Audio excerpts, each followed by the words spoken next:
Prepare yourself for Earthling Entertainment, the perfect blend of paranormal and pop culture, with your host, Joe Wakefield and Ryan Lang.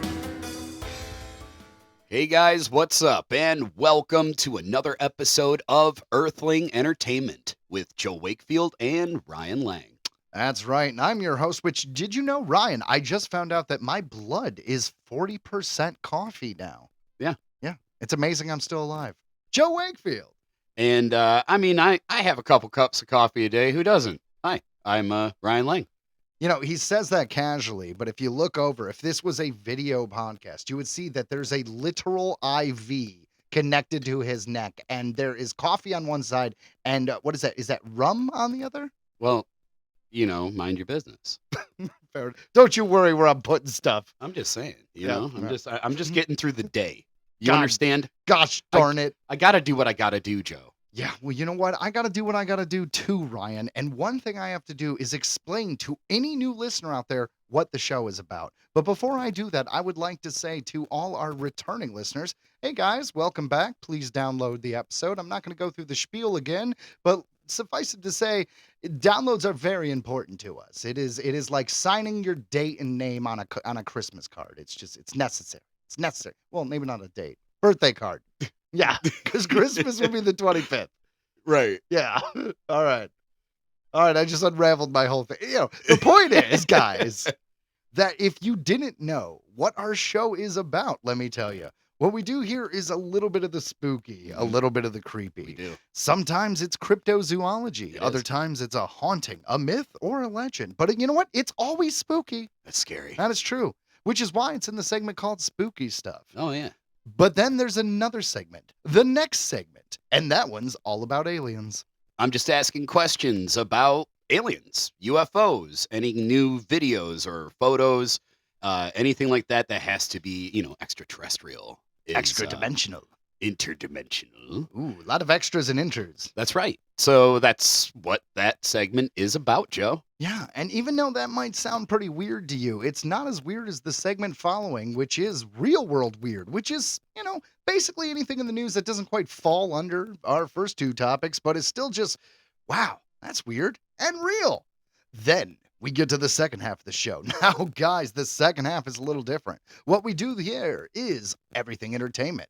Sometimes we have celebrity guest interviews. We do. Other times we have trivia games. I like those. Ooh, yeah. Or audio dramas. Are you a fan of those? Tattered tales, baby. Every single time that we have one of those, it just makes me smile. And then, guys, we have celebrity deaths. If that happens, we have news, usually in the genre space of some horror movies or sci-fi. Mhm. But it's a kind of a big old ball of nerd fun, I will say. I was going to say a lot of nerdy stuff. We definitely talk a lot of Star Wars and Yeah, the proper thing is to say genre pieces. That's like we're nerdy, but we're educated and such. I'm not going to be fancy like that, Joe. Don't make me be fancy. I'm not going And to do it. you know what? We won't make you be fancy. Thank you. Thank you. Yeah. But out there, guys, if you want to be fancy, hit the download button. Ooh, Oh, what was that called? yeah, that does look good. Yeah. It's a good look. But anyways, those two things, guys. The first part of the show, which is, of course, the spooky. The second part, which is the pop culture, come together and form a magnificent Oreo of a podcast called Earthling Entertainment. And we welcome you. Welcome to our world. And you, our listeners, you are the milk in which we dunk ourselves and absorb. We absorb you guys Yeah. like a cookie in milk. But we can't be around you too much because then we will turn into mush and fall apart. That is a Well, metaphor, right? Don't you threaten me with a good time. I was trying to think, how would an Oreo react? Well, I'll tell you what. Yes. Deliciously. Yes. That's how I imagine it. It's just orgasmic.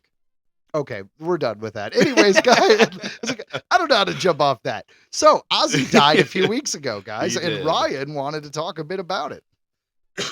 Weeks after he passed away at 76 years old, we actually now know what took the life of Ozzy Osbourne out of hospital.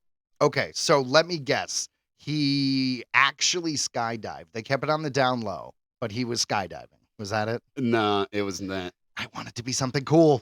It's unfortunately not that cool. He had a heart attack. Oh my God. Like an And actual oversized anthropomorphic human organ broke into his house and beat him with a bat? Like a heart attacked him? mm-hmm. Jesus Christ, people. Yeah, I know. But no. Cardiac so, arrest. Yeah. So yeah, and that's what is written on the document in the hospital. So that's Yeah, official record. Yeah. So Well, in any case, he will, of course, be missed. yeah, dude, I've been listening to so much Black Sabbath and Ozzy lately. It's Do you remember the video game they did? It was called Brutal Legend. And Dude. I think the main character was like Jack Black, and Ozzy Mhm. was in it. And it was an Xbox game? I mean, that's that's where I played it. that is pinnacle like Ozzy fame to me, is the video And- game there. And he spoke so well. Like he did such a great job on Articulating in that recording. Yeah, he was like I forget what he was called, like the Lord of Metal or something like that. And you go to him to get upgrades for your car Oh, that makes and sense. stuff like that. Yeah, and so he was basically the shopkeeper. Yeah, and then in a different part of the game, you go to a cave and he's a bat, and obviously it's like he's playing a different character, but it's totally Ozzy, and you have to help him like get a bunch of creatures out of his cave. And then like as he's flying away after you finish the mission, he's like, "Sorry, I shit on you earlier." And he's like, "What?" Well, Like, yeah, dude, dude, that is amazing. Ozzy did a lot of fun stuff. Do you remember he was in Little Nicky for just a brief moment? That's right. He technically saves the day in that film. Yep. And Nope, by that biting was- the head off the brother of Little Nicky, the main antagonist. Yeah, and Spoiler alert for Little Nicky. and the two metalheads just pass out. I love it. Fair enough. Like I said, concerts were never my thing, man. I was always movie guy. You were always music guy. So it's like going to a concert for me was fun, and I enjoyed it because I enjoyed the outing. I enjoyed like the gathering of people, and I could listen to music. But honestly, if I'm just staring at a stage where people are playing, I get bored pretty quick. I love festivals, like, Right. because I get to walk around and do things, and there's people selling beads and shit like that. That's fun. But if I'm just stuck in a small room that's like claustrophobic and I'm just watching people play music, it's not my thing. I can appreciate it. I like music, but I listen to music when I'm doing stuff. Right. You know what I mean? Yeah. Yeah. So No, that show killed Ozzy. Like what the doing- Osbournes? no, doing that last show, that last performance. Oh yeah, but I think that was on purpose. I think he put everything he could into it. And he didn't take pain pills and such for like 2 weeks So leading up to the show so he could be clear-minded.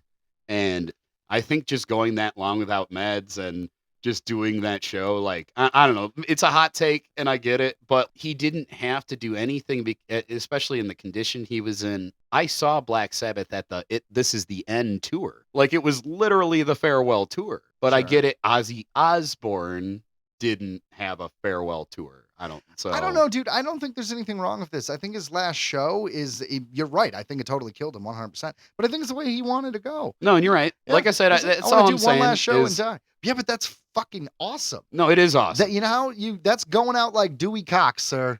No, Going out on stage. It's important. it is awesome.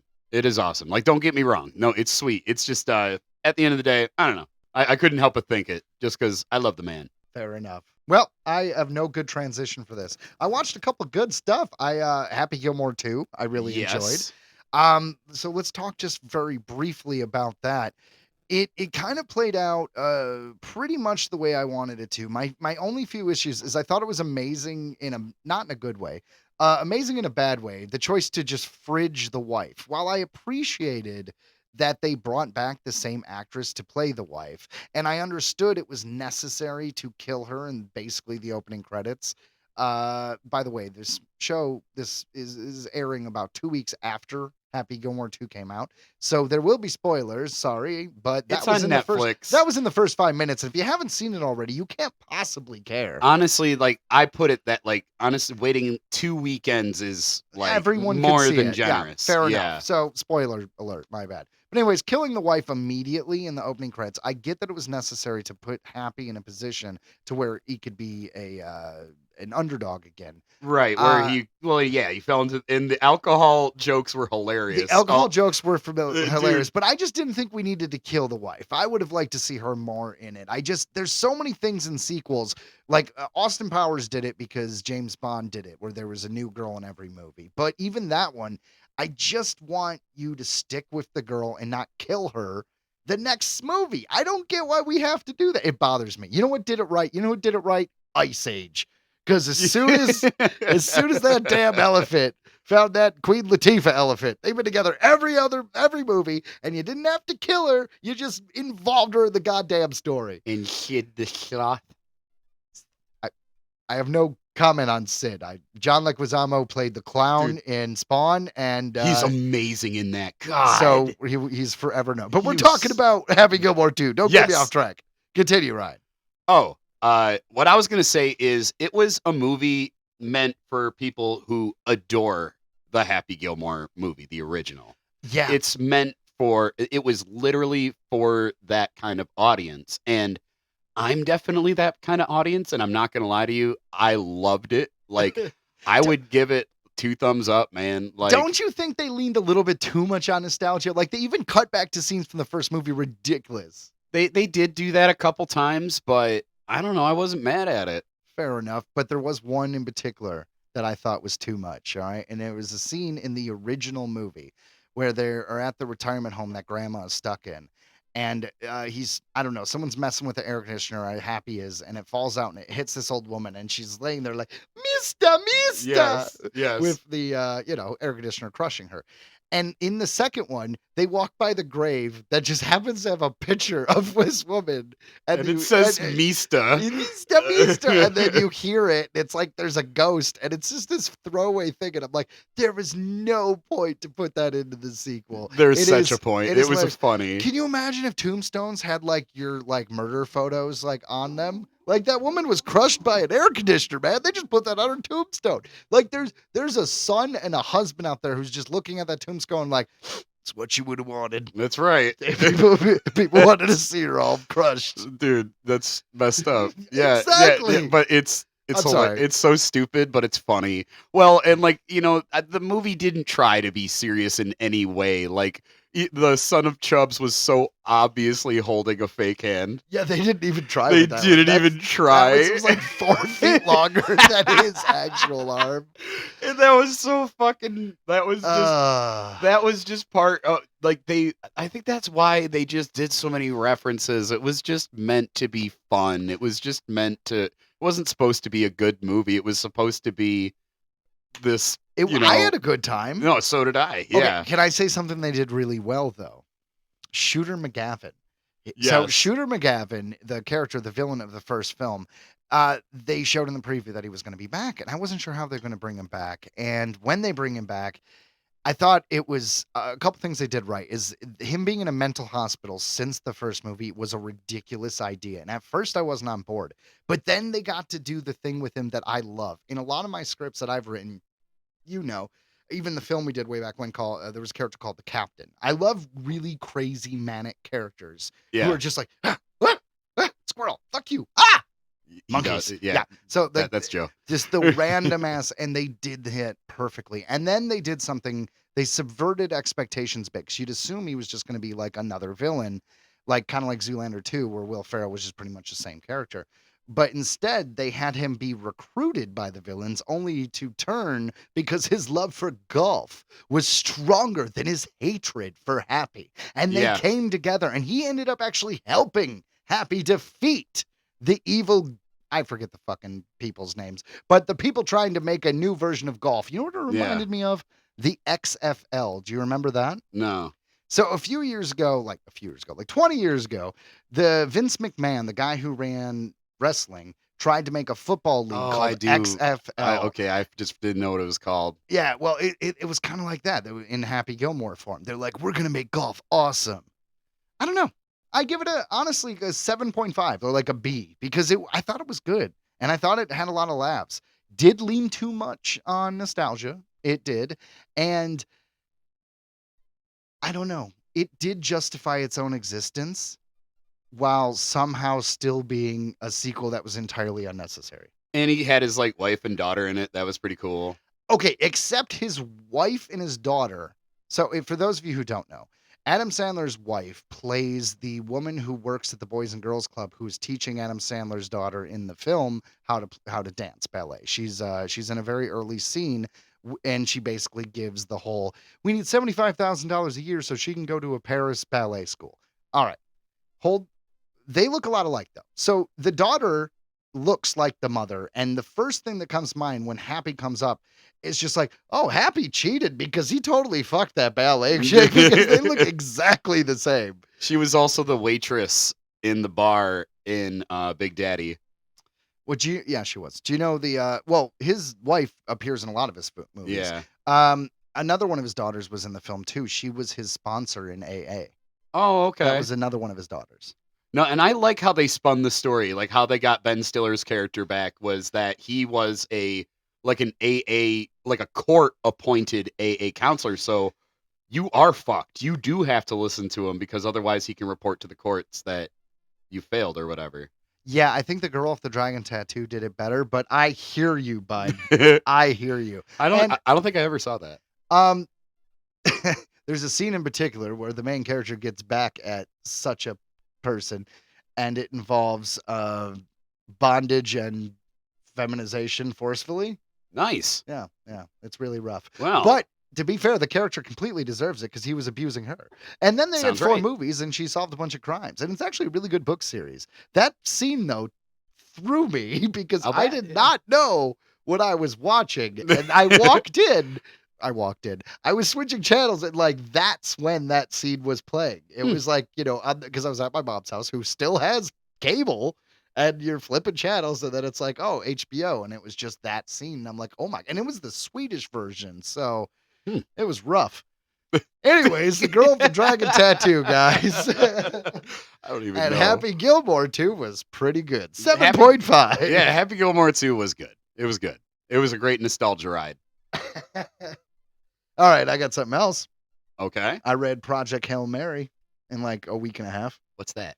So Project Hail Mary is a novel by Andy Weir. And Andy Weir is the same guy who wrote The Martian. And long story short, there's going to be a movie that comes out next year called Project Hail Mary, and it's going to star Ryan Gosling. It's pretty dope. I like how you said Ryan Gosling. He's so pretty. He's a handsome bastard. Yeah, the women's love him. You know what? His best work, though, was in, no, actually, all jokes aside, his best work was in Are You Afraid of the Dark? Hands down. Hands down. That's right, that Nickelodeon show. All right, back to Project Hail Mary. So I'm going to do brief spoilers for the story. Brief, and I'm not going to go into everything. But basically, the setup is there is an incident where there is a strange kind of elliptical line in space going from the sun to Venus. Then they go and they investigate it, and it turns out it's kind of like algae, but it's space algae, and it's straight up eating our sun's energy, and our sun's going to go out and everyone's going to die. So they find out that this is right. They find out that this is spread to a bunch of stars in the area, but there's one star in particular that I think is Talseti that has not been affected by this space algae. So they're going to send a spaceship, Project Hail Mary. It's a suicide mission to find out why that sun isn't affected and to get the information back to Earth in enough time to where we don't freeze to death. And it's really, really freaking good. But the guy who wrote it is very smart and very technical, and it's like they do mathematical. I'm talking about a smart guy, and I'm going to make up words that don't exist, but he does a bunch of equations in the book. It blows your mind, but they do it in a way that anyone could really understand, because when they get into some scientific theory that is kind of like convoluted and hard to follow, then he goes, oh, what that basically means is I got to turn the ship around. And you're like, oh, thanks, Andy Weir. Yeah. Anyways, it was a great book. I loved how it ended. There are aliens involved, and I just hope that movie ends the way the book ended, because I don't know if it subverted expectations, but it did end a little differently than I thought, and I thought it was a very bold choice, and I highly recommend it. You know what? Screw it. Hey, guys, if you don't want to hear the ending of Project Hail Mary, maybe jump 30 seconds. Ryan, you want to hear the ending? Sure. So it seems like he can get home because the alien's going to help give him basically more fuel to get back home. But Makes then sense. At the end, he decides to help the alien because they both came there for the same reason. They both came to the sun to save their planets, and they meet up when they're both at that sun going like, oh, shit, you're trying to kill this space LG2? Sweet. Anyways, he goes and tries to help the guy when he gets marooned and ends up spending the rest of his life on that alien planet being a teacher like he was on Earth, except to a bunch of like rock space spiders who talk with music and don't have eyes. It's a really wild book, Let man. me tell you, that is that is a wild way to end your life. You know, like Yeah. He's like, I'm like 54, but I got to use a cane because their gravity is so much higher. And like I said, it's very scientific. So he's like, they're like 5,000 or 9% of our Earth gravity, and they breathe ammonia at a higher temperature, so it like burns my skin, and all this. And the way they figure out how to even communicate. It starts out where they're like, the alien makes a ton. I lied, guys. You got to skip farther ahead if you don't want spoilers.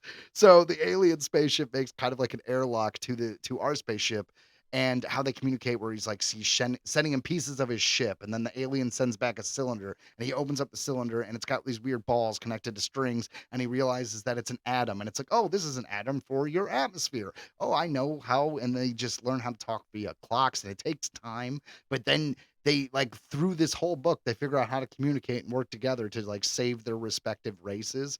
Holy shit. You want a sci-fi book, bud? I don't know why, but like I see like a futuristic like bunch of algae where they're just like yum yum yum yum yum yum yum yum. Nom, nom, nom, nom, nom, Like, nom. where It's they're called all just- astrophage. Oh, well, of course it is. Yes.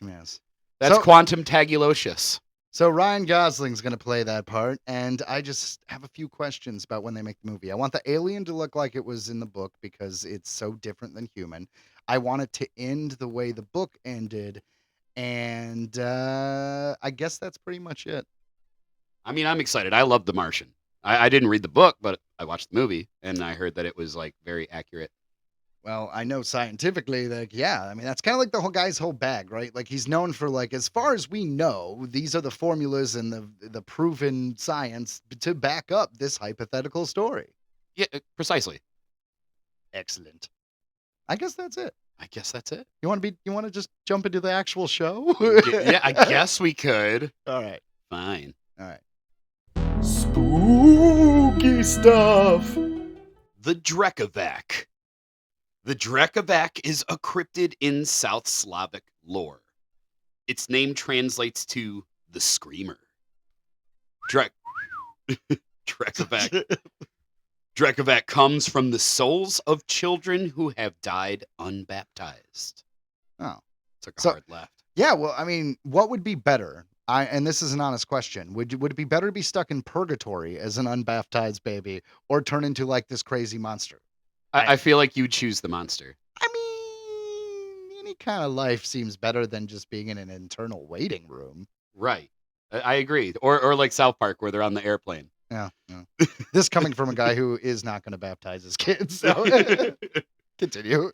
The creature is not consistently described. Another description is that the body is dappled, elongated, and as thin as a spindle, with Yeah. a disproportionately large head. A modern find of a Hold on. So yeah. to me, that sounds kind of like Wendigo-y, or like a gray alien. Tall gray, Like kinda. tall, skinny. Like, yeah, like the disproportionate head is always freaky. So I like that subscription. That Just- description. Yes. Yeah. So a modern find of a supposed Drekavac body looked like a dog or a fox, but the hind legs were like a kangaroo. So Fun variant. big legs. Hopping ability. Yes. Hoppity. Like last one. Like last Yeah, week. yeah. Yeah. Spring Hill Jackass. That's right. That was a Yeah. great name. It was. Well done. It may also appear in the form of a child and call for people passing near the cemetery to baptize it. That would be creepier than anything else. Oh my God. The ghost child would creep me out, but him just like, will you baptize me, would be creepier somehow. That would be, I think I would become religious after that. Okay, so hear me out. We get a priest to get holy water. Just give us holy water. We're going to be serious about it. But we happen to use a Super Soaker 2000. And the reason, this is not to be disrespectful, this is just to get distance from a ghost. We're kind of like Ghostbusters, except we have camel packs. That's right. Yeah. I like that idea. Yeah. No, there's nothing wrong with using a super soaker with the holy water. I want to say that's been done. We're just trying to help the children. Right? Hooray. So, the one feature everyone agrees about is its horrifying yell. Drekavac can be seen at night, especially during the 12 days of Christmas, called Unbaptized Days in Serbo-Croatian, and in the early spring. That's a hardcore Christmas tradition. Yeah.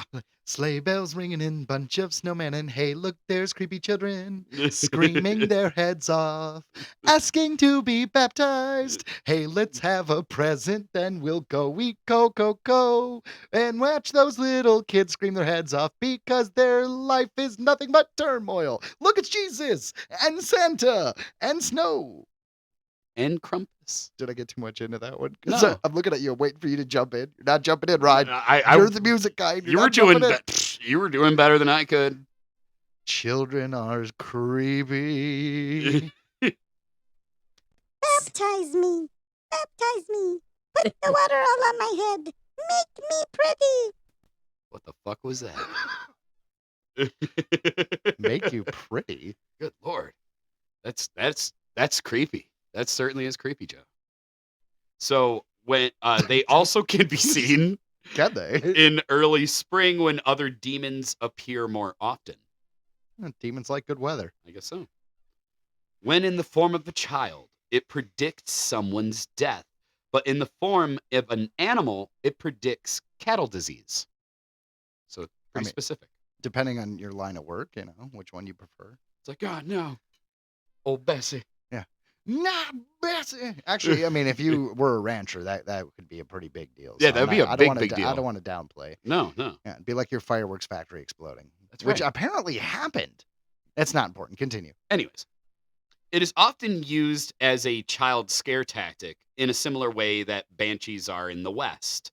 It is probably more useful than banshees in rural areas, as children would surely sometimes hear the sound of horrific screeches of animals late at night, which could be a Drekavac. Could be. Also, banshees scream, so I don't know why we really need a difference there, but continue. Indeed. Though the creature is used to scare children, there are adults who do believe in its existence. According to the guide of a reporter of Duga magazine, numerous villagers on the mountain of Zlatibor report seeing it, and almost everyone reports hearing it. It is commonly sighted all over Bosnia and Serbia, and more rarely in Croatia, Montenegro, and in North Macedonia.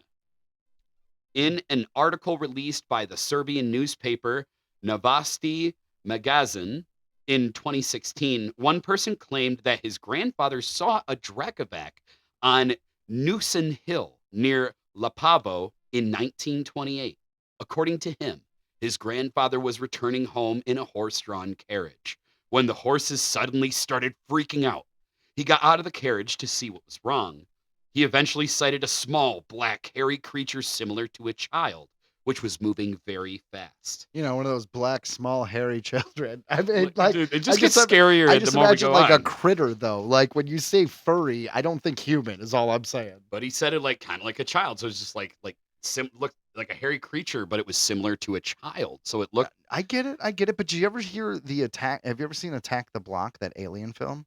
No. Okay, so they're these like furry animal-like aliens, kind of like they described earlier, but they were so black that like when you look at them, it kind of like sucks all light away. Like it's a film technique. Like they did it in the movie. It's hard to explain, but like if it would look darker than the dark if you were Like in a dark living room. shadow. Yeah. So that's kind of what I'm imagining, except it's the size and shape of like Chucky. It's just this little I furry, guess, like, yeah. "Meh." Yeah. Just give it a kick. Everyone says that, but you know what? He's gonna stab you in the foot or slice your Achilles heel, and then you'd be on the ground, and Chucky would be laughing. So whatever. Back to this Drekavac. Jeez. Then the creature attacked him and wouldn't stop until the roosters started singing. In Serbian tradition, by the way, it is only safe to go outside once the roosters start singing. He told what happened to him to a priest, who told him that various other people reported the same thing. Oh yeah, you don't want to go down that road. You get There's attacked by the there's a Drekavac. Drekavac in that road. Drekavac down there. Oh, try to kick him, cut your Achilles heel. Yeah, then you're not going to be able to run. You're crawling now. A little furry like black hole running around. Be crawling back from that road. I don't think we can move that any further down the road. Just continue. In 1991, the villagers in the village Have we of played that joke out, Ryan? Kravavica near Krusevec found a carcass of an unknown animal. The villagers claimed that it was a Drekavac. The animal was about 31 inches long, furless, and similar to a dog. It had a snake-like head with long canine teeth, a long neck, long hind legs similar to that of a kangaroo, Well, back to the kangaroo legs. and membranes between its toes. So this thing is either a shapeshifter or no one actually knows what it looks like and they're finding different creatures. Like, or, you know what I mean? Or maybe it's kind of like a dog where it's like, Pomeranian versus a wolf are very different looking. I don't love it when these creatures have such a vague description. Unless it is a creature of pure malice and evil that takes the form of our worst fears, I just don't know about this constant different description, bud. Maybe it's just ugly. You know what I mean? Like, and it varies from Drekavac to Drekavac. Each of them have their own ugly features. Yeah, see, now you got me thinking of like Real Monsters, that old Right? Nickelodeon show. Yeah. Okay, all right. See? Back on board, continue. One villager proposed a theory that the beast was made in a NATO lab and released into the wild. It is also worth noting that the Drekavac are thought to appear before the start of a war. And less than a year after this sighting, the Yugoslav wars would begin. So it's keeping to what, so it's a Drekavac. Yeah. Predicted the war. I mean, maybe. There are a lot of sightings. I mean, does it have to be a war in your own country or is it just a war somewhere in the world? Because in that case, I mean, I think wars start every day. You can draw that conclusion anywhere you want, man. Yeah, because of Drekavacs, Joe. Science. Those bastards. In the late 90s, it was rumored that Drekavac, as well as other monsters, were appearing near the Silver Lake. It's really hard to pronounce. Srebreno Jezero in Serbia. Well, sure, but it was the 90s.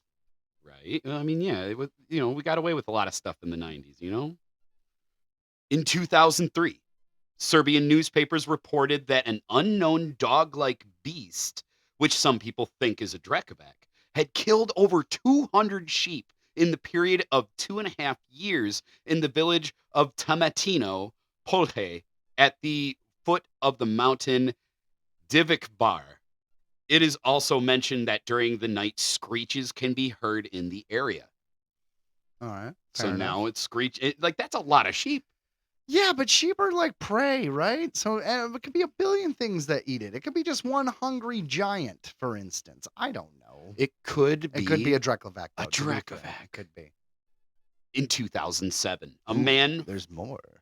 A man claimed that he was attacked by a Drekavac on Gvorstenjak Hill in the western part of the village. He said that he forgot his bag in the field, so he went back for it. It was late at night, and he was very tired. He took the bag and started returning home when something jumped onto his back all of a sudden. Oh, shit! It's a goddamn Drekavac. That's what I thought.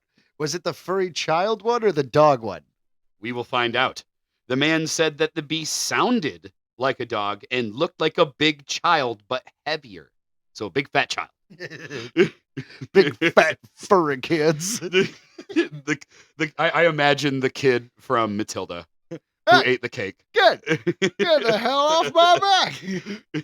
He tried to fight the beast off, but he couldn't. So he fell to his knees and started praying to God, to which the beast disappeared. I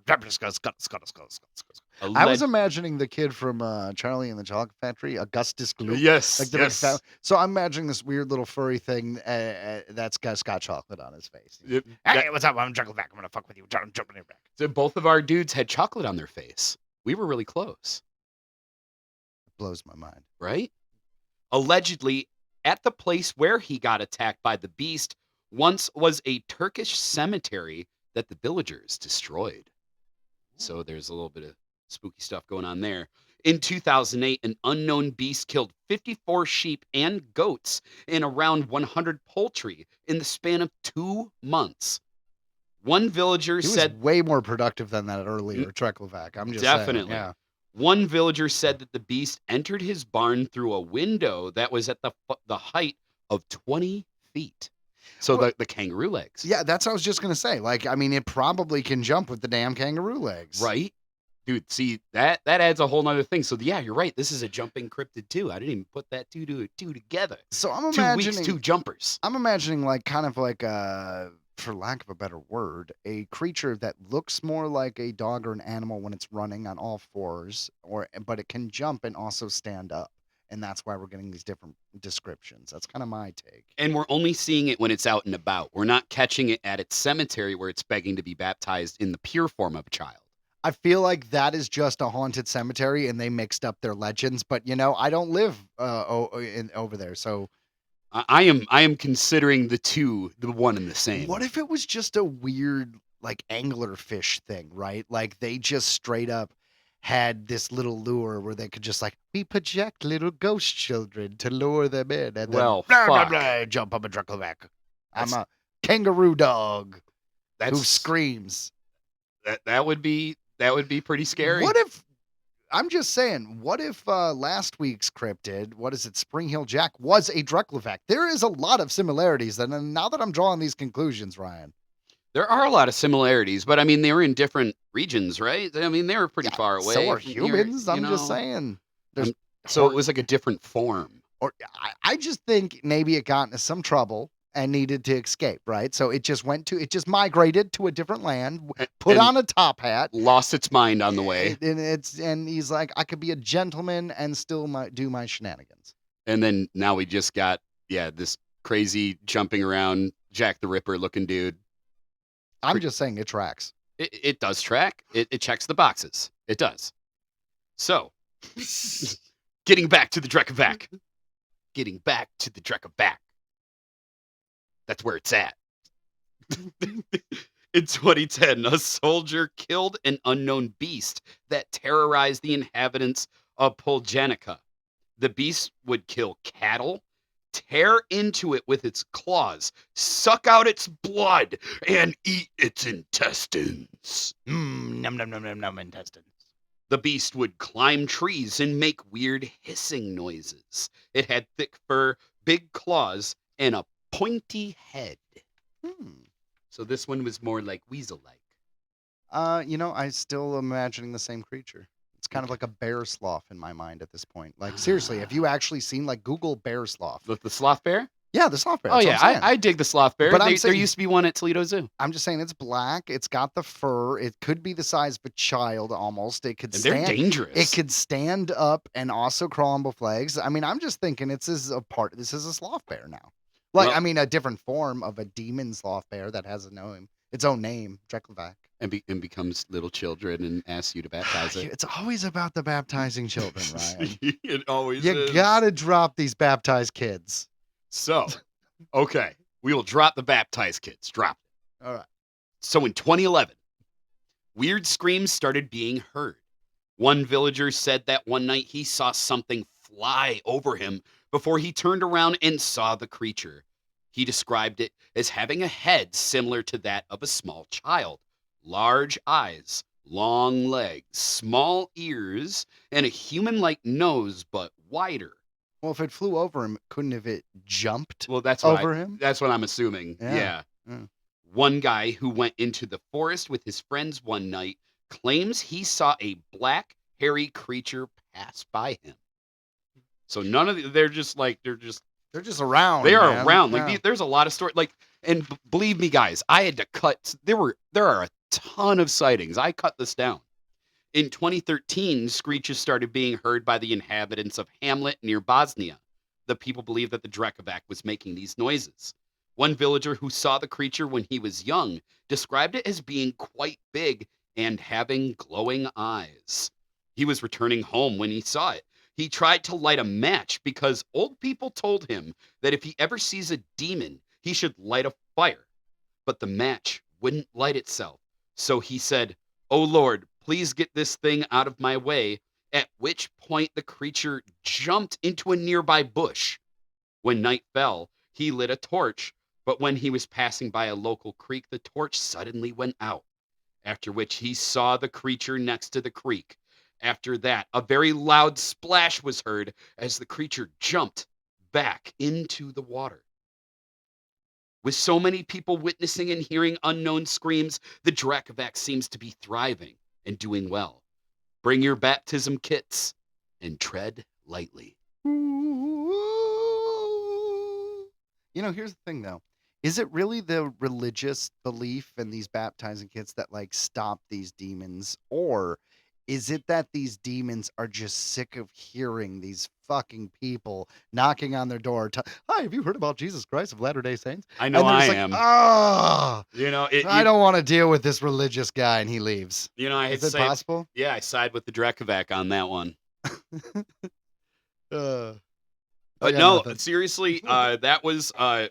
We don't often go to these. I think this is the first time I've ever read most of these places, so that we definitely haven't been in this area in a while, and it's really cool to hear, you know, local legends and local lore. Like this is, what did I say? It was South Slavic lore.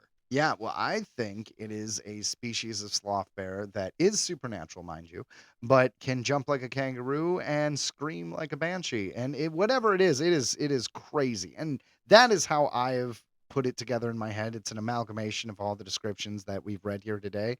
And I don't know if I can get that out. It's pretty much a sloth bear in my head now. That's just like a Freddy Krueger sloth bear.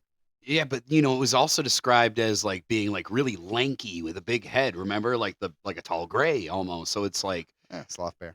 sloth bear. And right. a Wendigo happened to be in town that week. And That's they're like, right. oh, look. That's right. And then there's ghost children. This is all separate, Ryan. You know what I'm saying? There is a lot going on here. There's a lot going on everywhere. Do you know what's going on in outer space right now? No. What?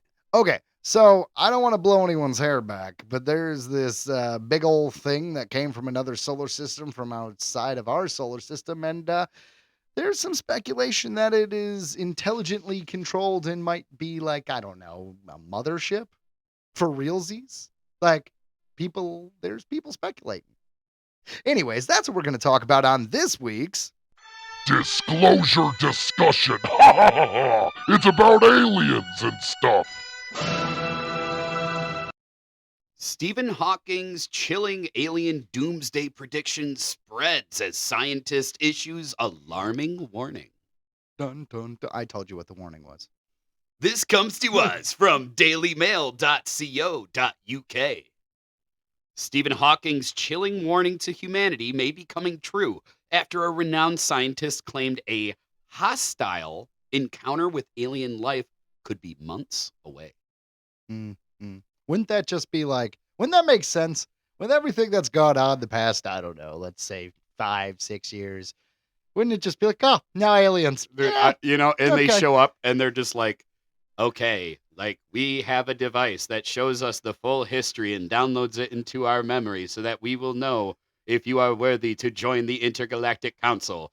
Like, oh my God! Yeah, we're gonna put a dome around your planet and just put you guys away. Like, we are actually going to destroy you all. You should be ashamed. Yeah, like My God, that is disgusting. so much porn. But what did South Park do? Can you imagine they just show up and it's just like, hello, guys, all those religions you believed in. It turns out it was the Mormons. The Mormons. Yeah, so My remember money South Park was did on that? the Mormons. Yeah. That's right. Hawking. Anyway, so Stephen Hawking has a theory of how these aliens might react if they are in fact on their way to Earth. Let's listen. Stephen Hawking, who is the famous theoretical physicist who died in 2018, warned the world that making contact with alien life could end in disaster for the human race. The late professor believed that actively seeking out extraterrestrials would bring on a deadly invasion, similar to how cultures on Earth have wiped out less advanced civilizations in the past. It makes sense. The more advanced civilization, when they come, it never fares well for the lesser. I mean, if you don't believe me, just ask your Cherokee friend. Oh, you can't. That's the dark truth. Oh, It's awful. Continue. Oh, wait. We don't even have to do that. What was it? The Spanish in South America killing all the Mayans. It didn't really matter. If you had lower technology, you tend to get stomped on. Yep. Rough. So but we're next, and it'll be aliens this time. So At least we'll probably come together. I think right Reagan now. said it, and Yeah, not trying to get into that, No, but but he just did, the yeah. idea of aliens showing up and everyone coming together to like fight them, that would be a little cool before we die to see us all like on the same page for once. it's wild that he had It'd the be a little balls to nice. say that. Honestly, I Yeah. You know what? That reminds me of the book I spoke of earlier, Project Hail Mary. It's nice when the world comes together for a common goal, and the common goal of not being eradicated usually is the one that will get people off their ass. it's like okay, Yeah. we're Like, friends. fine, I guess I'll work with you so we don't all die. Let's live and stuff. So, the extraterrestrials would probably be far in advance of us, Professor Hawking said in 2004. The history of advanced races meeting more primitive people on this planet is not very happy, and they were the same species. I think we should keep our heads low. Shut up. No one needs to know we're here. We got water and oxygen. Shh. We got animals and plants. We got it all. We got it pretty good. Yeah. We don't want to tell Galactus to come here and he goes, num, num, num, num, num, num, Earth. Yep. That'd be one hell of a way to go. We'll be superheroes, Joe, and we'll probably die really quick, but we'll try. So, he advocated for more passive searches for intelligent life, such as listening for alien radio signals, rather than actively broadcasting our presence to the universe. Yeah, he wants us to be like a submarine just listening to sonar. Like, everyone, shut up. Well, Shh.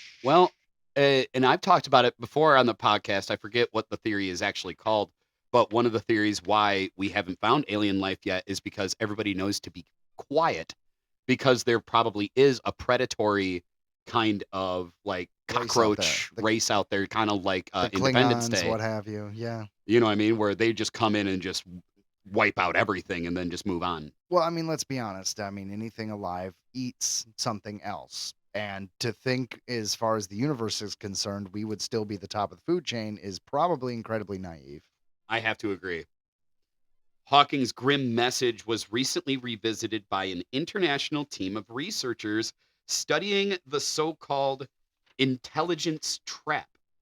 This concept has suggested that overconfidence could lead to disastrous consequences.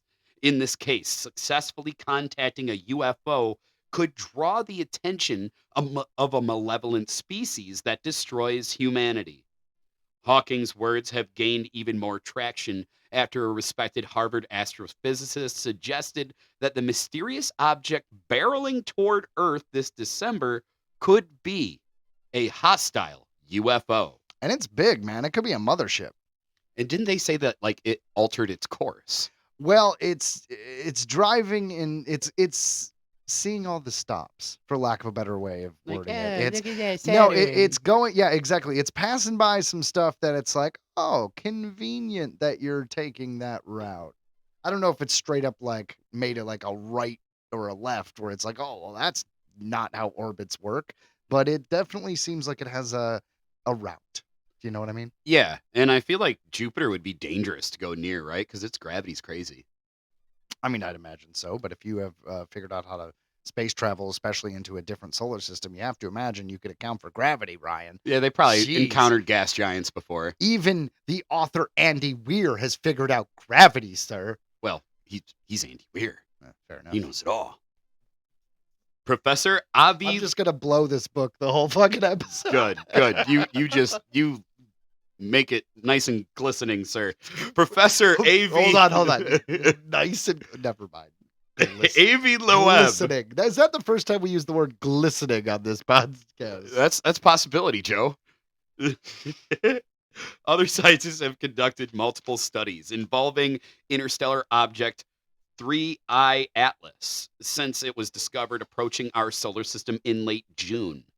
Although some astronomers have declared 3I Atlas to be a giant comet, Loeb contended there are signs it was artificially created, including its extremely unusual course that will make close passes by Venus, Mars, and Jupiter. Yeah, just, seeing the sights, like I said. There's a nice solar system here. This led Loeb to warn that such a craft and the beings who control it would have one of two motives for visiting our solar system. One being harmless, just saying what up. What up, though? Yeah. Maybe there are benevolent scientists. It'd be Yeah. nice. Just like, oh, look at I that. hope they're like the aliens from Galaxy Quest, and they're just like kind of awkward, but Yeah. like still really nice. Like, hello, Like, hello, think we can share fruits and I hope they think we're stuff." adorable. Garden tips. Like, I hope they just think we are just the cutest things.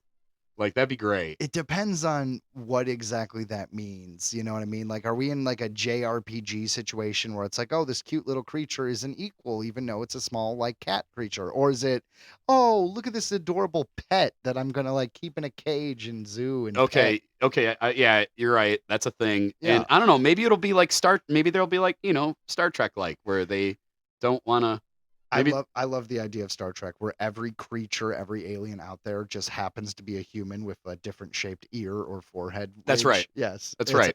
It's like, oh, it's another human, except, oh, no, it's not a human. He's black and white and has triangle nipples. and every planet goes through the same cycles that ours did with like the Old West and like a mafia and like Yeah. like literally like all the stupid tropes of like the decades and everything like that. Like, Yeah. Spock, have we gone back in time? No, Captain. It turns out that this is just in the cowboy era of Yeah, of like- these aliens. Like, I love the logic. I love it very much. But no, what I was saying is I hope that with like Star Trek, they try not to F with civilizations that they find. They more like kind of observe and this yeah, and the that. prime but- directive. So let's hope it's that. But the ending of this sentence said, and the other being hostile. The ending of this sentence. We literally stopped in the middle of the sentence. Yeah, that seems correct. So, are they going to be harmless or harmful? Or handsome. I hope so. Abduct me anytime. I was just thinking of like, I couldn't think of a joke because in my head I'm like, the handsome joke was meant to be serious, man. Nordics. That alien race is known to be very tall and very fair and very like elf-like. You know what I mean? Like, yeah. I don't know. That's kind of where my head went. And then you made this silly joke, and I'm sitting there like, do I go with where I was going, or do I take this journey with Ryan on the creepy train? I just imagine now I'm imagining these Nordic people coming out and they've got guitars and they just start like playing like this epic song. It's kind of midsummer. Yeah. Just That'd be go. great. The consequences should the hypothesis turn out to be correct, could potentially be dire for humanity and would possibly require defensive measures to be undertaken, though these might prove futile. Loeb wrote in a study on the preprint server ARXIV on July 17th. I mean, the bottom line is if an alien race can get to us and we can't get to them, they have better technology, which means they probably have better weapons, and we're probably screwed. Also, I never understood why these alien invasion, the only thing that kind of touched on it was War of the Worlds, because we defeated them by our simple diseases, right? But like, why wouldn't an alien race just straight up just be like, oh, abduct one human. Oh, they die from this? Great. And then just send a little disease. It just like blows our hearts up or something. I don't know. Bah! No. So No, I really want your thought on that. Like, why don't we? Why doesn't aliens just do the whole disease thing? Doesn't it seem like that would make sense? maybe we've been lucky or something. I don't know. That's the best I've got, is that we've been lucky that who has been here hasn't done that, because we'd be dead. So I sure hope you're wrong, Joe. There's my thoughts on that. So back to this. 3I Atlas is expected to pass within 223 million miles of Earth on December 17th, speeding through the solar system at more than 41 miles per second, roughly 150,000 miles per hour. The late Stephen Hawking believed that direct contact with advanced alien civilizations would inevitably lead to the colonization of Earth by aliens. U.S. and Iranian researchers wrote in the Journal of Biomedical Physics and Engineering in 2024. The study examining Hawking's warning examined how the intelligence trap suggests that highly intelligent individuals may be prone to cognitive biases, such as overconfidence or relying on past experiences, leading to flawed decision making. While some scientists believe that there are immeasurable benefits of contacting aliens, the study authors supported Hawking's cautious stance, claiming that broadcasting Earth's location to other worlds could be a tactical mistake. It's a huge mistake. Yeah. No, I remember the first time I saw about us sending out Voyager, and we had the golden disc on it with literally showing. There was sounds of water, there were sounds of babies crying, there were sounds of wildlife, there was singing, and there was saying hello in about a bunch of different languages. It was as much of a, hey, this is who we are, we could possibly give in that kind of information, that audio record. And on the record, they actually had a diagram of humans and a straight up map showing that we are from the third rock of this solar system. We showed the trajectory of Voyager. Yeah, we spelled it out. Yeah, we really did. And I remember the first time I saw that, I actually did get chills. You're like, oh, shit. Maybe that's not a great idea. What if this was a response to Voyager? That'd be interesting. Wouldn't it? Yeah. Prior to his death from amyotrophic lateral sclerosis at the age of 76. See, that's what I thought Ozzy died of. Right. Hawking added that humans should also be hesitant about answering any signals sent to Earth. In 2016, Hawking said Gliese 832c, a planet 16 light years away, could be home to intelligent life. However, if we were to meet an advanced civilization, he warned it could turn out similar to when the Native Americans first encountered, say, Christopher Columbus. Gazing at the stars, I always imagined there was someone up there looking back, Hawking said during the film titled Stephen Hawking's Favorite Places. As I grow older, that is a great title. I love this yogurt shop. Who doesn't like really, yogurt? really weird show. It's like on the Travel Channel, just Stephen Hawking showing the most mundane stuff. This is a pier that happens to be in northern Michigan next to a sign I once peed on. This place has the best pizza. I just think it'd be amazing. As I grow older, I am more convinced than ever that we are not alone. The theoretical physicists continued. One day, we might receive a signal from a planet like Gliese 832c, but we should be wary of answering back. Who knows? Hey, are you food? Oh, yeah, we're food? No. Hi. No, we are not. Yeah. We are made of the worst. We are living trash, actually. We are, and that's not really far from the truth. But I mean, who's to say, right? The alien creature could have something that we have in our body is straight up like arsenic to them, and we wouldn't have to worry about being eaten. And in which case, we just have to worry about being enslaved, which wouldn't be much better. But I don't know. Do you think there is an alien spaceship on the way? And if you do, could it possibly be the Anunnaki? And if it is the Anunnaki, I think we're in trouble.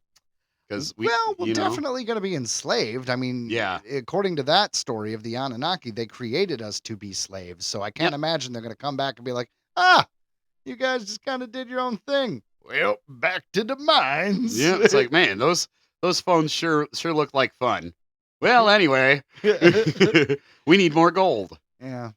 An elliptical orbit. Dun, dun, dun, dun, dun, dun, dun. Nibiru. Yeah. Okay, I know that was a little weird. That is weird, dude. There's been a lot of weird things that have happened in the world lately, I will say. Sir, there's no shortage of weird. No shortage at all. Do you remember, was it an episode or two ago, that guy, he was a paranormal investigator who kind of was basically doing a tour with the Annabelle doll and then mysteriously died? Yeah. Well, you think that couldn't get any weirder, but you'd be wrong. Here, we're going to tell you a little bit more about it on this week's Real World Weird. Comedian Matt Rife buys home of couple who inspired The Conjuring. becomes guardian of haunted Annabelle doll. Seems like an interesting choice. It does. This comes to us from EW.com. That's Entertainment Weekly, folks. Matt Rife is pivoting to the paranormal, at least when it comes to his new pad. The stand-up comedian has bought the former house of Ed and Lorraine Warren, the ghost hunters who inspired the couple played by Patrick Wilson and Vera Farmiga in the Conjuring franchise. He says, I have officially purchased Ed and Lorraine Warren's home and occult museum, Rife wrote on Instagram, noting that he has become the legal guardian for at least the next 5 years of the entire haunted collection, including the Annabelle doll. So he's only renting it? See, I don't know. I guess he's leasing it. He's leasing it like a car, I guess. Yeah, I guess so. In a separate video on TikTok, Rife explained the significance of his decision. This might be the most important and prominent piece of paranormal history in the world. It's so significant. I know a lot of you guys don't know what any of this means whatsoever, but if you follow ghost stuff, this is as big as it gets. So yeah, and I heard that he's really into the paranormal. He's really into ghost stuff. I'm not a huge fan of him. Not no disrespect, but this is a cool move, and yeah, he seems legit. He seems like he actually cares about this. Yeah. The comedian also clarified that while he does own paranormal investigators' former sorry, let me say that again. The comedian also clarified that while he does own the paranormal investigators' former house, he does not own its various curios. We are the legal guardians and caretakers of all 750 haunted artifacts and items in Warren Museum, including the Annabelle doll, he said. We do not legally own the items, but we are the legal guardians and caretakers of the items for at least the next 5 years. So he bought the house, and it's kind of like, you know what it reminds me of?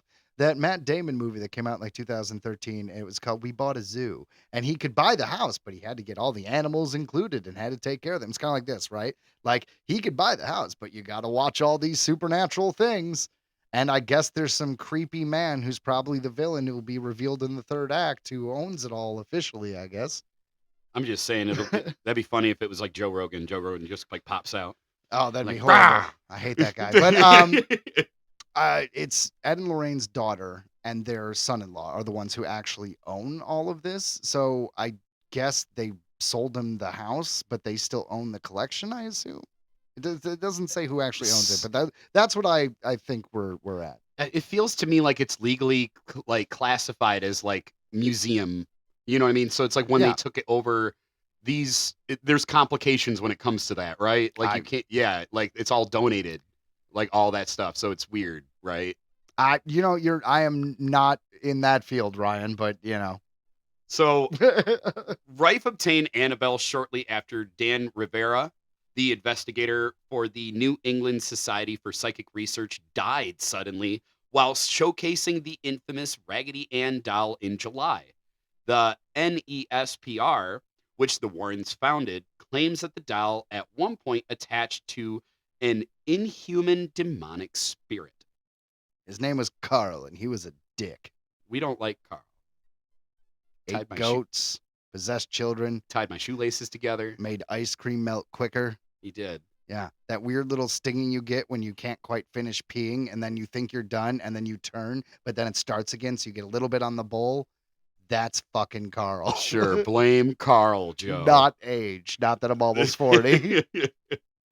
Rife said it's Carl's fault. Okay, we're blaming Carl for that from now on. You hear that, ladies? It's not our fault. Rife said his affection for the Conjuring movies inspired his massive purchase. If you know me, you know I'm obsessed with the paranormal and all things haunted, he wrote on Instagram. You also may know the Conjuring films are my favorite scary movies of all time. So I'm incredibly honored to have taken over one of the most prominent properties in paranormal history. Never saw Poltergeist because that's the best horror movie in history. But it's a good one. It's a good one. The comedian went on to claim that the Warrens arguably put demonology and paranormal into the mainstream and noted that they are the very heart of some of the most famous haunted stories of all time, including The Conjuring and the Amityville Horror. Yeah, they did investigate that. Isn't that crazy? No, yeah, I knew that. Yeah. Get out. It Right. was a weird. Have you seen any of the Amityville sequels? I saw I want to say I watched just the first original 2, and then I watched the remake I that they think, did. yeah, I with- think they did 2 or 3, and then, but I guess because it happened in real life, anyone can name anything Amityville.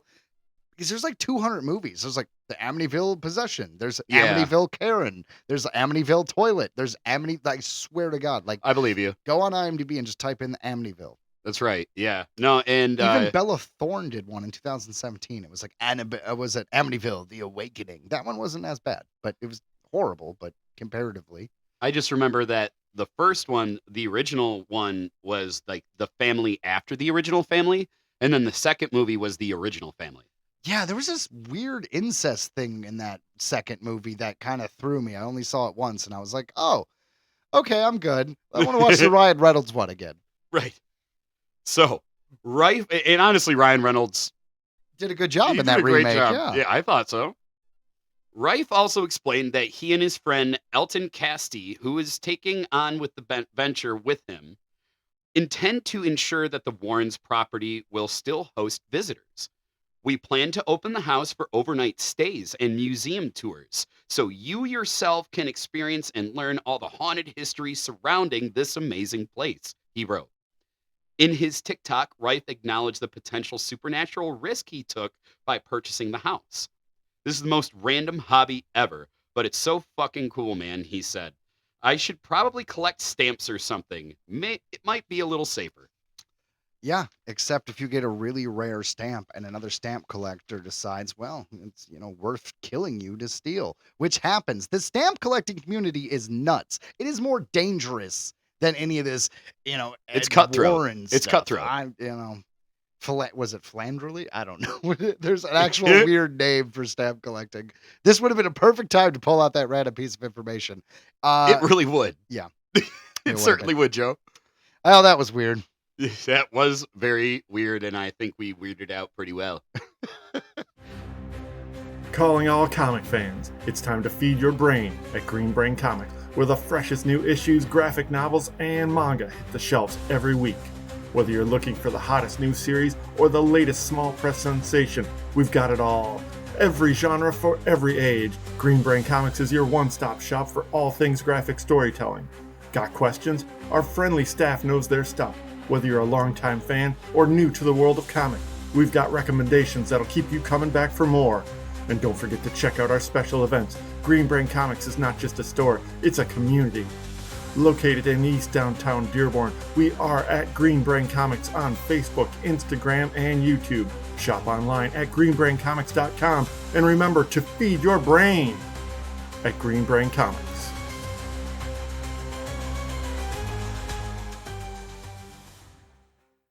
Earthling Entertainment special report. 1. Star Wars A New Hope will head back to theaters for the 50th anniversary on April 30th, 2027 through May the 4th, 2027. 2. Adam Sandler's Happy Gilmore 2 debuts at 46.7 million views, making it the biggest Netflix film ever in the U.S. 3. Margot Robbie is in talks to star in Tim Burton's Attack of the 50-Foot Woman remake. Can she stand up to the original? 4. Superman has just become the highest grossing solo Superman film ever made, with a whopping 551 million worldwide as of this recording. This has been Earthling Entertainment's special report. I just got to be honest. We're getting sillier and sillier with those special reports. The whole segment started out where we were just like, let's say something really, really, like one piece of news really, really quick where no one could And it was understand. just you originally. Yeah. And then Ryan jumped in, and then it was like, oh, well, we can give news stories when there's a lot of times where we're looking up news stories and the news is in the headline. It's this person got cast in this movie. And then there's the whole new article, and it basically says, what we're looking for in this film, and blah, blah, blah, blah. And it could just be boiled down to one simple thing. And then that's what special report kind of turned into. And it serves its purpose. It does serve its purpose. Hey, so guys, we are in the pop culture section, and guess what? No one that we feel like talking about died this week. Yay! Which means we could skip the death and jump straight into the next segment, which is... Music mumbles. Man falls to his death during Oasis concert at London's Wembley Stadium. Did he fall off the Wonderwall? It's too much. This comes to us. I just had this whole thing about like, hey guys, we're not going to worry about dead people. And then you jump in. So let's talk about a dead person. Let's talk about a dead person. This comes to us from abcnews.com. Oasis said Sunday that its members are shocked and saddened after a man fell to his death during a concert by the band at London's Wembley Stadium. The Metropolitan Police Force said officers and paramedics responded to reports of an injured person just before 10:30 on Saturday night. It said that a man in his 40s was found with injuries consistent with a fall. He was pronounced dead at the scene.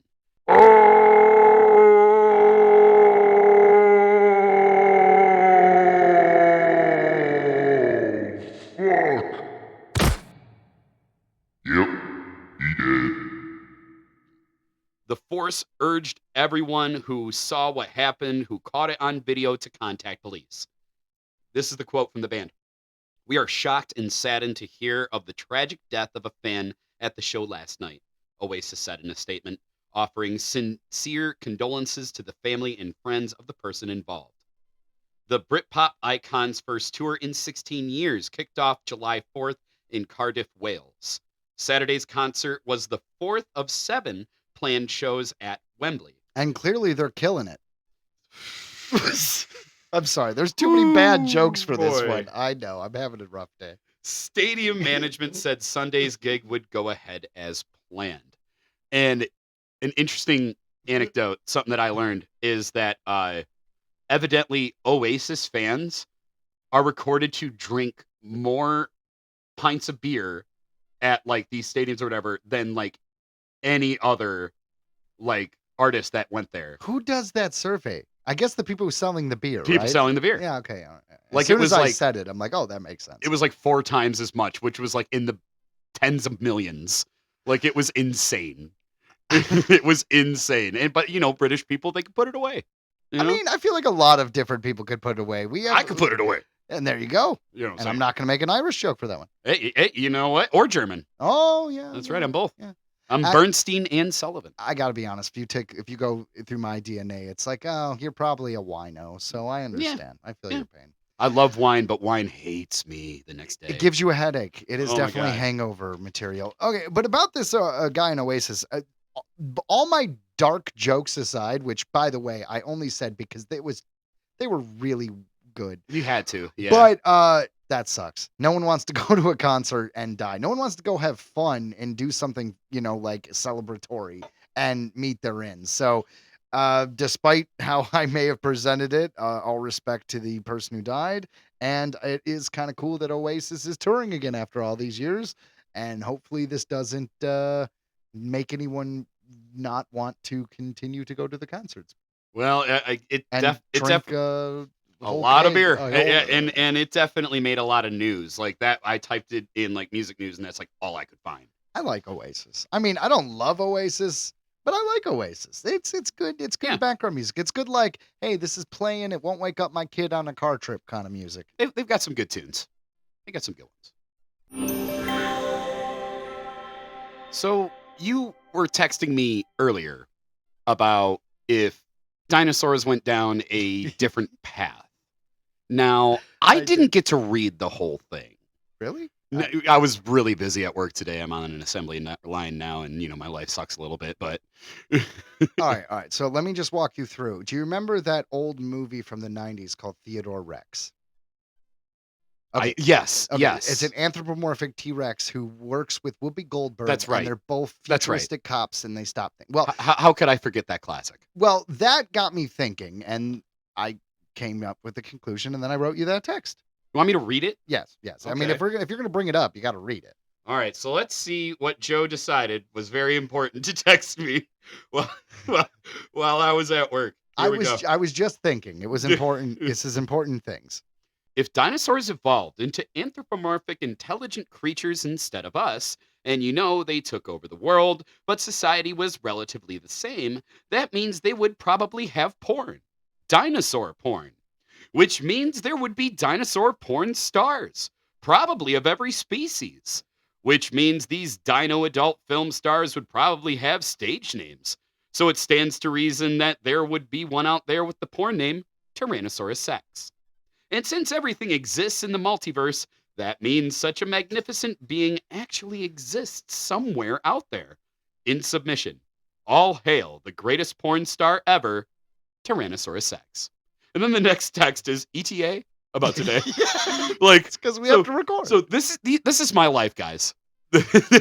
Listen, man, sometimes thoughts occur and I wish to share them. And that is why we're friends. That is why we're friends. And you know what? Another reason why we're friends is to show the good people the headlines. Earthling Entertainment headlines. Stephen Yen to play Zuko in The Legend of Aang, The Last Airbender movie.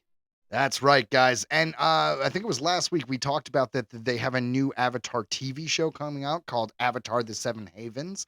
That is different. That is a show that is like 2 sequel series past this movie. What this movie is, it is a sequel to the original show, The Last Airbender, except it's like later in the characters' lives. And I read online there was some confusion.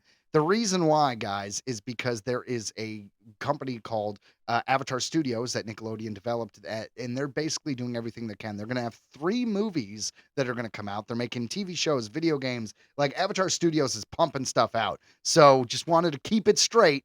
This is the original Avatar gang, Aang, Katara, and Sokka, except now a little bit older. That's what movie we're talking about. Water, Earth, Fire, Air. That's right, we're getting an Avatar movie. Only this one doesn't have any blue aliens.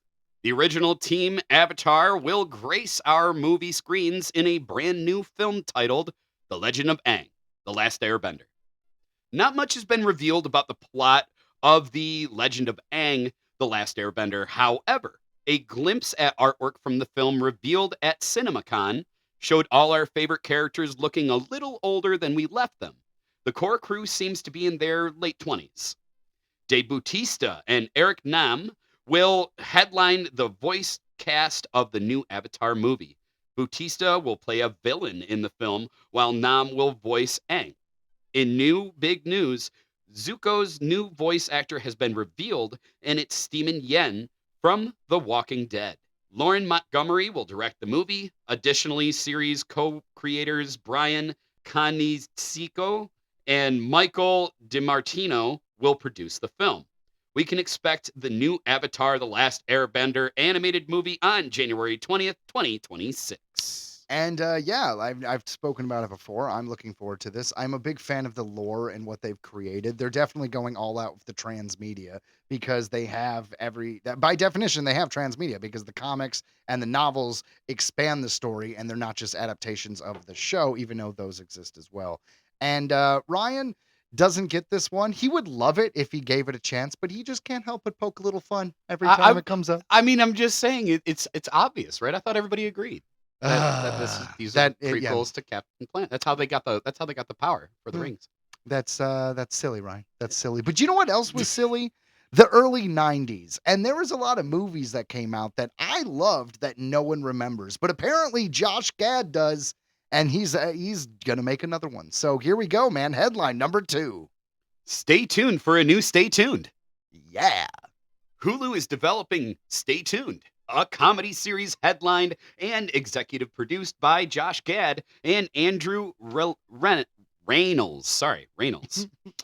Loosely based on the 1992 cult classic, which stars John Ritter and Pam Dauber as suburban couple who are unwittingly transported into their television by a satanic emissary and must survive 24 hours of being bounced from one dangerous situation to another inside various films and TV shows. Now, do you remember this movie at all? Not at all.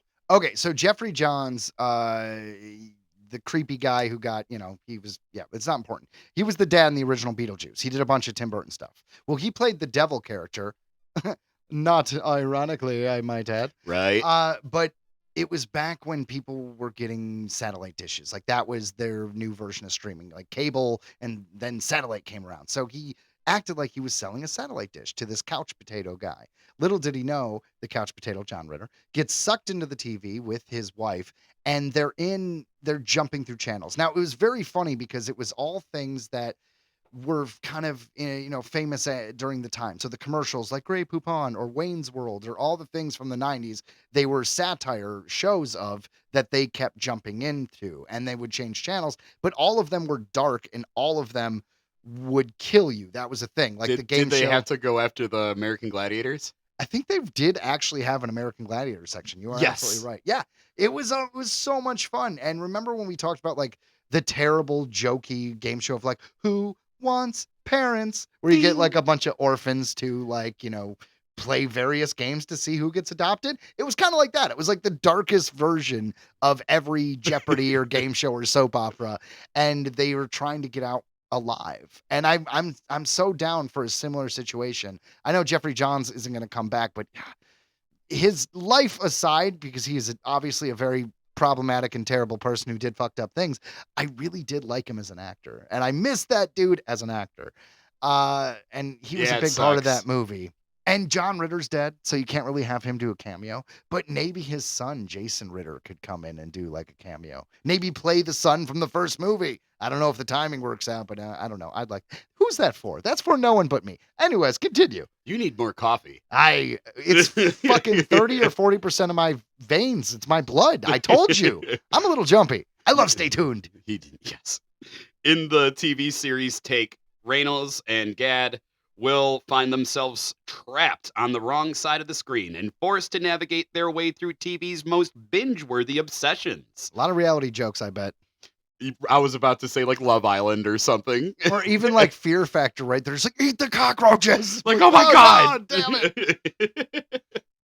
I guess we'll all just have to stay tuned to see if this new take takes off.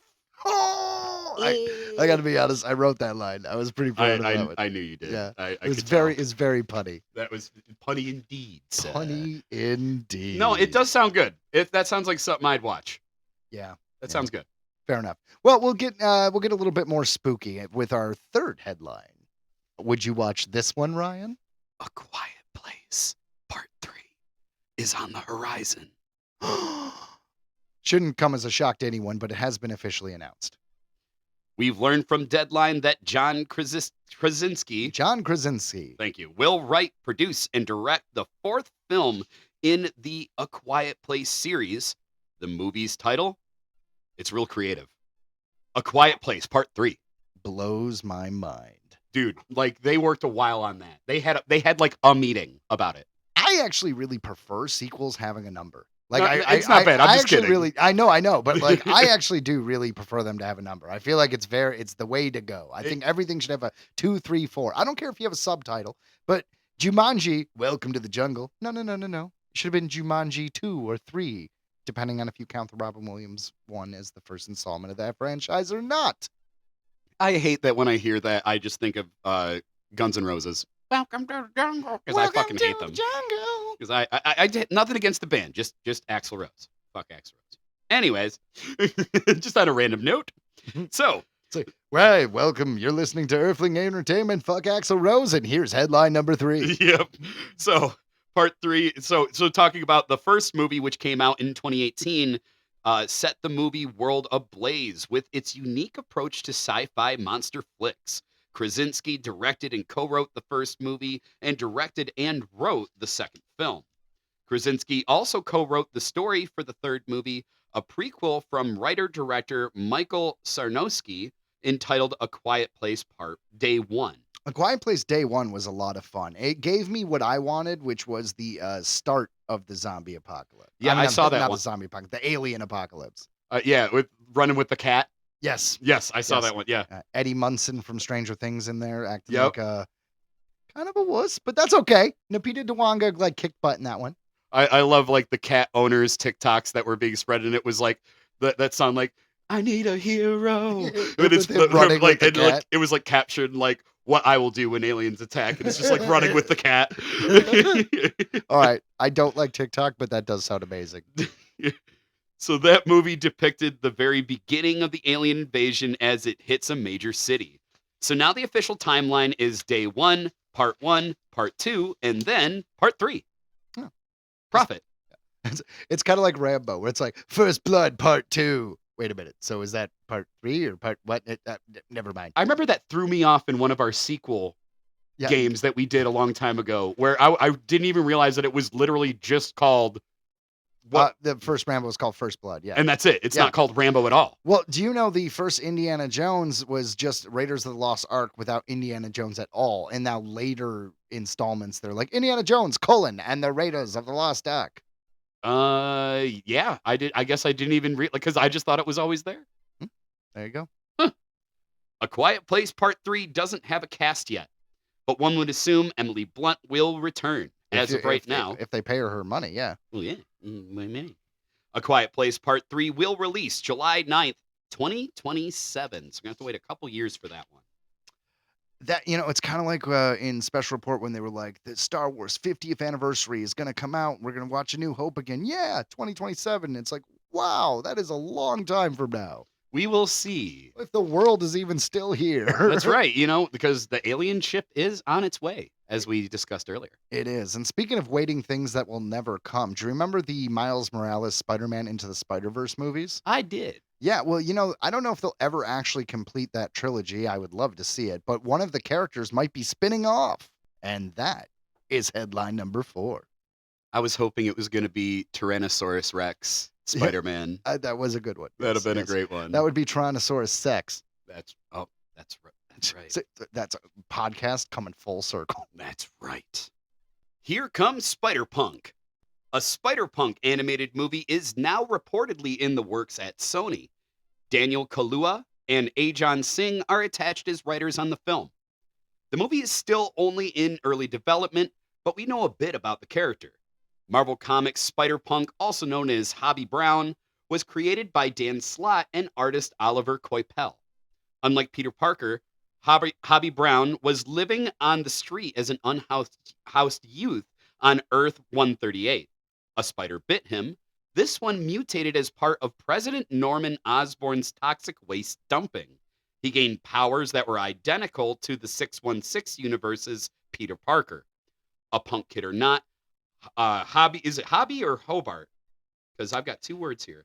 Yeah, it's like Joe and Joseph. Okay, so Hobart was still a gifted scientist and invented his web shooters.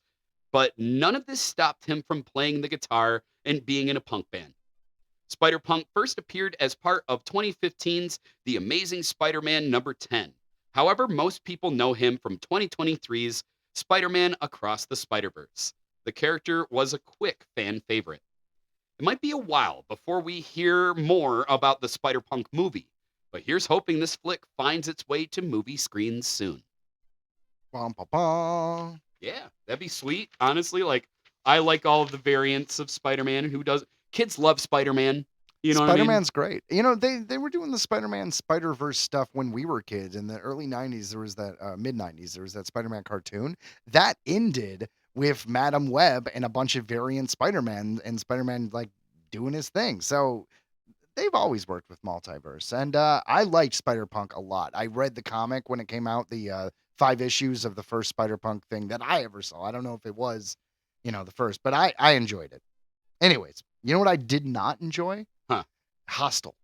That horror movie. I didn't like it at all. It was too gory for me. I don't like murder porn. It was really effed up. Honestly, out of all horror films and stuff like that, I feel like Hostel is arguably one of the scariest because it's so believable. I don't know how. I mean, it's scary, but it's more just really, really gross. It makes me wonder how much they could possibly get away with on TV. I guess with streaming, you can do whatever you want, but hey, we'll see. We're talking about it on headline number 5. Peacock to be streaming home for the Hostel TV series. An upcoming television series based on Eli Roth's Hostel has found a home at Peacock and is currently in development.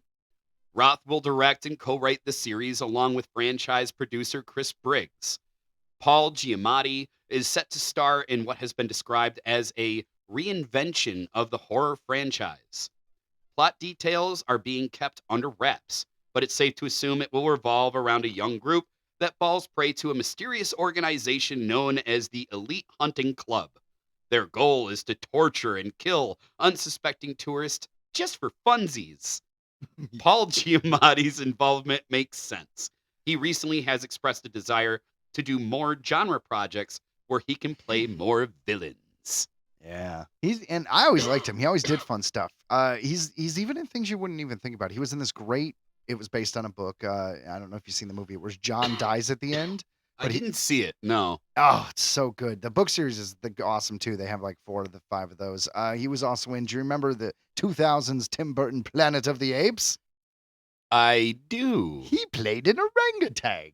I didn't know that was him. Yes, it was. I don't know. I like Paul Giamatti. I can think of other roles of his, but like I don't know. And he's one of those actors that's like in a lot of cool roles. He's never like the main character, but like he's always like a villain. He is usually like. I think he was a main character in Sideways, and he may have even won an Oscar for that one. See, I didn't see that Thomas Hayden Church, I believe. Yeah, but that was early 2000s. I don't know. We're pretty much done with headlines, guys. But hey, Ryan. What? Now, okay, no, for real, guys. We're done. Headlines are over. We're over. It's the end of the show. We're at the end banter now. Speaking of which, I forgot to tell you about something at the beginning of the show. What is it, Joseph? So there was one of the greatest comic crossovers that has ever happened, and it's happened recently, like a few weeks ago, and I got my hands on an issue, and I read it, and it was superb. Are you aware of this book? It is known as Archie Meets Jay and Silent Bob. Didn't we talk about this? Yes, but this time I've read it. Oh. So I wanted to give a quick review. Guys, it's a lot of fun. It's a one-shot, so it's a short story. But basically, Archie gets a job at the Quick Stop, hired by Randall, and it's a lot of fun. Now, Archie is visited by Betty and Veronica, as one does. And Randall immediately says, well, son, you can't be working. You got to try to get that threesome going. Well... Then it's just pretty good. Archie goes to RST to bring over lunch to Millie, which of course is played by Kevin Smith's daughter, but is the character Millennium Falcon, the daughter of Jay from what was it, Jay and Silent Bob reboot. Well, she is trying to get tickets to see the Josie and the Pussycats concert. Well, Archie's band is actually opening for Josie and the Pussycats, so Archie's like, hey, I can get you in, and Jay's like, oh man, my daughter's totally gonna fuck you for that. And God. She's like, no, no, no. And then she whispers to Archie's in the ear. But hand stuff is not off the table. Oh. So it is very much a mature comic, but it is a lot of fun. I'm not a huge fan of Archie, but I'm familiar enough with the comic's been around for 80 years. I'm familiar enough with the comic that I know the characters, and it's about time he got some. It just the whole concept of Randall being like, you could get Betty and Veronica in a 3-way, which I think they thoroughly covered in the Riverdale series, which was like, let's get Archie, but make them all sexy teens for 6 seasons. Dude, when I think sex, I think Archie. Every time. I was always a Sabrina man myself, even when it was, what was her name? Melissa Joan Hart. Oh, fair enough. Yeah. Fair enough. Then actually, everything aside, the new, I shouldn't say newer Sabrina the Teenage Witch series that was on Netflix, just called Sabrina. That was dark. That was fun. Like they actually were worshiping the devil and stuff. It got real fucking crazy. Apparently, It is in the same universe as that Archie show. Anyways, I digress. Guys, if you are into comics, I highly suggest Jay and Silent Bob meet Archie, or Archie meet Jay and Silent Bob. It's a lot of fun. And it is in continuity with the films. I feel like the next thing that they should do, like not them guys, but like the next thing like that should be Cheech and Chong and Garfield. I just feel like Cheech and Chong and Garfield would get along. You know what? If you do a simple Google search, you could probably find it. But the Ninja Turtles did a crossover of Garfield. Good. Yeah. That's excellent. So it is entirely possible. I feel like they would annoy the hell out of Garfield. I don't think Garfield's going to get a resurgence, though, man. I mean, no one talks about the books or the comics anymore. And that last Garfield movie was pretty terrible. It came and went, and no one even talks about it. Chris Pratt was Garfield, and it came and went. And did you hear anyone who was like, yeah, just my kids. A Garfield movie. My kids liked it. They did? Well, yeah, fair enough. Kids. Yeah, kids. My kid's still watching Trolls. Man, aren't you? Can you sing all the songs? I can sing all the songs. And all I'm going to say is, you know what the worst thing is? It's not Trolls. It's Puffin Rock. Do you know what Puffin Rock is? No. So Puffin Rock is a story about puffins, which are kind of like penguins, but, yeah. And they live, it's an Irish show. They live on a little island, and it's a very calm show, and it's just like them and their little animal adventures. And hey, let's learn how to share. Hey, we found a shell. Hey, look, the seagulls. Oh my God, Puff and Rock. And it's Puff and Rock. Da, da, da, da, da, da. Listen to that shit way too much. The thing is, they have 72 episodes, but it's not actually, because it's like half an episode. They're like 7 minutes a piece. So they put them together, and then it's like, half the episode. It's like 22.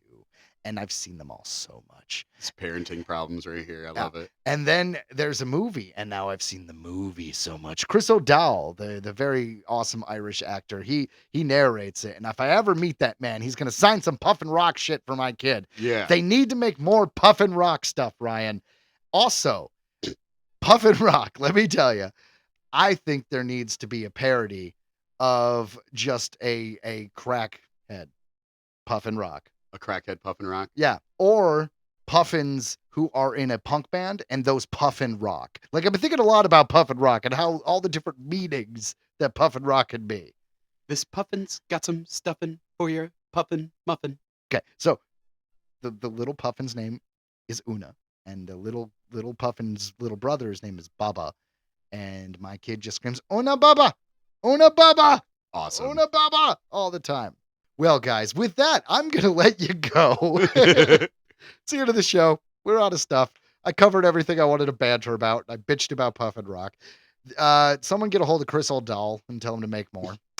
And remember to hit the download button. That's right. Yeah. Ryan's got a mission for you.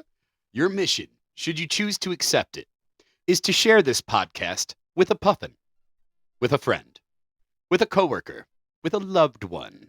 And tell them, too, to download and to listen and to share with their loved ones and their coworkers and their grandmas. Grandmas love us. Grandmas do love us. There's something weird. We are really high in the grandma demographic. You know what the weird thing Good is? market. Is the fact that they actually have some kind of metric in this website to say, you're big on grandmas. Like, Yep. where do they get that information? Are they From all the surveying cookies. grandmas? All the cookies they keep mailing us. We just get so much fan cookie mail. We're just like, this came from a grandma. This has been a really weird show. Right from a grandma. So, guys, before we go, thank you for listening to this episode. It is on our new day. It is on Thursdays. We will be coming out every Thursday now. We moved the day because Ryan started working his new job, and it's beating the hell out of him, but it just so works out to where in order to record and release the episodes, we had to move it over a day. So thanks for staying with us. This episode is not late. We're coming out Thursdays now. My fingers hurt. Well, someone's back's about to start hurting. Puffin' Rock. This puffin. got Okay, no we're done. stuffing We're done. This for is your the episode's over. puffin. This has been such a weird episode. We're recording at a wrong time. I'm full of coffee. So much energy. I feel like it went swimmingly. Ah! It went well. Well, That's right. Smoke 'em if you got 'em. One episode in the books.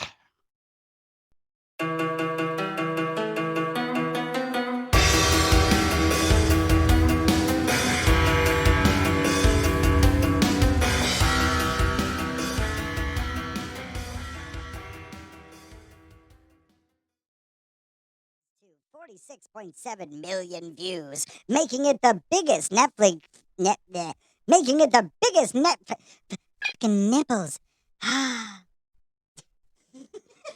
That went off the rails in like two different ways. Like it jumped back on and then it fell off again. You know what's funny? If I ever find what's his name, Seth MacFarlane, I'm gonna tell him that like the first season or second season of Family Guy, where there was the Jabba the Hutt who goes "Ooka gaga shiga Skywalker nipple pinchy." Yes. I've been saying nipple pinchy for 20 fucking years because of that one cartoon. You have. Yes, I don't know why it got stuck in my brain. They say it's a sign of autism, but I'm not on the spectrum as far as I know. Anyways, hold on. Says you. Earthling Entertainment special report. We're really just going to leave it on that? Yes. Okay, sorry. I thought you were fucking with me. No. Okay.